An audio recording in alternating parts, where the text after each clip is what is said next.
వచ్చే ఏడాది జరిగే ఇండియన్ ప్రీమియర్ లీగ్ 2025లో చాలా మార్పులు జరిగే అవకాశం ఉంది. ఆటపరంగా మార్పులు లేకపోయినా ఫ్రాంచైజీలు వాటికి ఆడే ప్లేయర్స్ విషయంలో భారీగా మార్పులు ఉండే అవకాశం ఉంది. 2025లో జరిగే ఐపీఎల్ కోసం ఈ ఏడాది డిసెంబర్ నెలలో మెగా వేలం జరిగే అవకాశం ఉంది. చివరిసారిగా ఐపీఎల్ మెగా వేలం 2022లో జరిగింది. మళ్ళీ ఇప్పుడు జరగనుంది. అయితే ఈ మెగా వేలానికి సంబంధించి ఏర్పాట్లలో బీసీసీఐ ఐపీఎల్ గవర్నరింగ్ కౌన్సిల్ తలమునకలై ఉన్నాయి. ఇప్పటికే బీసీసీఐ ఫ్రాంచైజీ ఓనర్లతో మెగా వేలం గురించి చర్చించి వారి సలహాలను కూడా తీసుకుంది.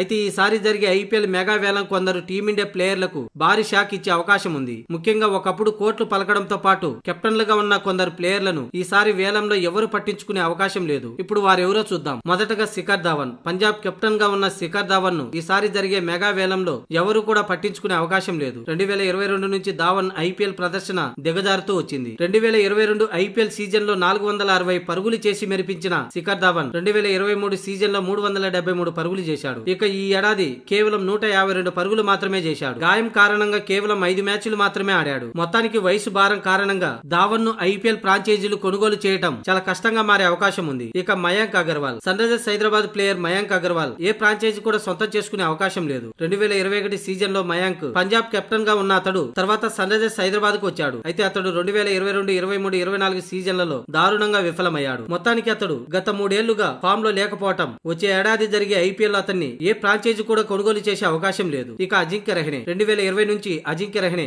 ఐపీఎల్ ప్రదర్శన అత్యంత పేలవంగా ఉంది. అయినప్పటికీ ఐపీఎల్ ఆడుతూ వస్తున్నాడు. చెన్నై సూపర్ కింగ్స్ తరపున 2023 సీజన్ లో పర్వాలేదనిపించిన రహానే 2024 సీజన్ లో పెద్దగా ఆకట్టుకోలేకపోయారు. అయితే 2025 ఐపీఎల్ సీజన్ కు గాను మెగా వేలంలో అతన్ని కొనుగోలు చేసేందుకు ఫ్రాంచైజీలు ముందుకొస్తారా అనేది అనుమానంగా మారింది.